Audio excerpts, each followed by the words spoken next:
वतन वतन मेरे आबाद रहे तू, है वतन वतन मेरे आबाद रहे तू। मैं जहाँ रहूँ जहाँ मैं याद रहे तू, मैं जहाँ रहूँ जहाँ मैं याद रहे तू। है वतन मेरे वतन, है वतन मेरे वतन।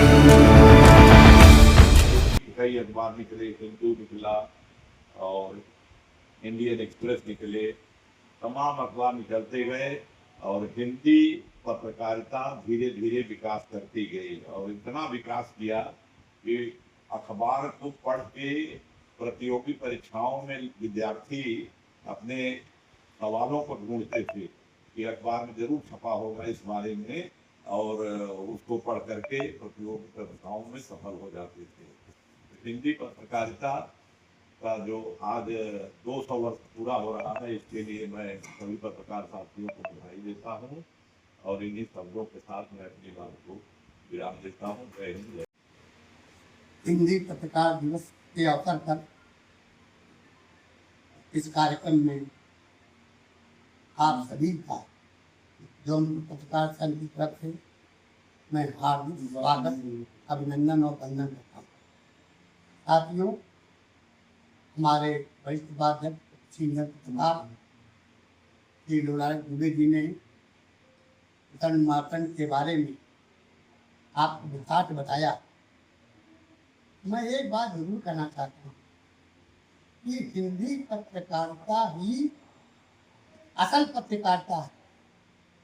और जो बताया गुरुदेव ने कि पहले छात्र जीके का प्रश्न हल करने के लिए ये उनके गार्जियन कहते थे, उनके परिजन कहते थे कि आप लोग हिंदी समाचार पत्र को पढ़िए और रेगुलर पढ़ते रहिए, आपको जीके, आपका जीके कभी खराब नहीं।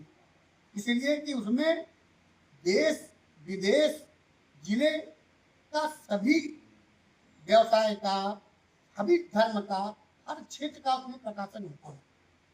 आज हमें बड़ा गर्व का अनुभव हो रहा है कि उस हिंदी पत्रकारिता के 200 वर्ष पूरे हो गए। साथियों, आज जौनपुर पत्रकार संघ की तरफ से आयोजित इस कार्यक्रम में मैं आपको जौनपुर पत्रकार संघ की तरफ से आप सभी का पुनः हार्दिक अभिनंदन और वंदन करता हूँ और आप लोगों से निवेदन करता हूँ कि आप लोग कम से कम हिंदी पत्रकारिता दिवस के अवसर पे जरूर कार्यक्रम में भाग लें और हिंदी पत्रकारिता के बारे में जानें। मुझे पत्रकारिता करते हुए 50 वर्ष पूरे हो गए और मैंने उस जमाने में भी पत्रकारिता देखी। जब हम लोग जाते थे तो जिला अधिकारी खड़े होकर स्वागत करते थे। आज वह बदली हुई परिस्थिति है। उसका कारण हमने अपना स्तर गिराया। हम आप सभी साथियों को निवेदन करेंगे कि आप देश के चौथे स्तंभ हैं। आपकी खबरों का संज्ञान लेकर के कभी कभी देश का सर्वोच्च न्यायालय भी स्वयं मुकदमा करता है और उसको देखता है। आप अपनी गरिमा को बनाए रखें। अंत में आप सभी साथियों से मैं आज इस अवसर पे आए हुए अपने सभी साथियों का हार्दिक अभिनंदन और वंदन करता हूँ।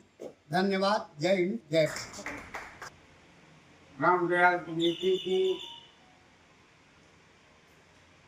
लोलारक भाई, प्रदीप भाई और अकेला जी, निहोश जी, सिन्हा जी, सभी को इस अवसर पे मैं धन्यवाद देते हुए स्वागत करता हूँ कि आप लोग एकत्रित किए। ये अभी अध्यक्ष जी ने कहा कि हम जाते थे जिलाधिकारी खड़ा होता, तब पत्रकारिता हमारा साध्य था, साधन नहीं। आज पत्रकारिता साध्य न होकर के साधन हो गया। हमारे यहाँ से तो पत्रकारिता के 5 दशक हो गए हैं। हम लोग साथ में सन 76 में शुरू किए थे। हम आकाशवाणी छोड़ के जयदेव सरकार से शुरू किए थे। आप आजमगढ़ का देवल दैनिक दैनिक तो तब हम लोग कुछ लिखते, वो तो 3 दिन बाद छप के आता था, लेकिन कार्यवाही होती थी और उसका हम लोगों को जवाब भी आता है। आज हम रोज लिखते हैं, किसी का कोई जवाब नहीं आता। क्यों नहीं आता इसको हम भी जानते हैं, आप भी जानते हैं। हम 3 लोग सच्चाई को उजागर करते हैं, चौथा उसको पर्दा डालता है। ऐसी परिस्थितियों में अगर सबको जीना तो पंडित जुगल किशोर जी को श्रद्धांजलि अर्पित करना है। हम उनके वंशज हैं, उनके नाम की सार्थकता तभी है जब हम अपनी भाषा में सुधार करेंगे।